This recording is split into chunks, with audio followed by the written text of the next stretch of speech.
мына Алатауды кесіп, қопарып, сквозняк жасау керек. Дәл осындай ұсыныстар да түскен екен, мына смогтан құтқару үшін. Как тебе такое, Илон Маск?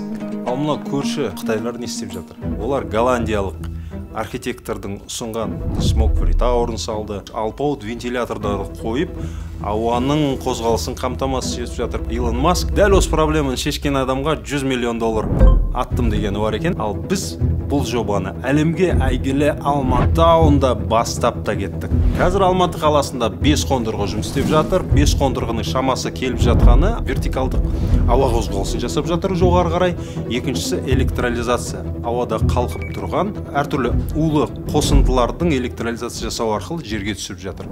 Қазгидрометтің станциялары Алматыдағы ауаның сапасы жақсарғанын айтуда. Халық карантиндегідей тауды көре бастаған, аспанның ашыла бастаған, тыныстың сәл кеңейе бастағандығы туралы жарысып бөлісуде. Ал бізді қолдаушылар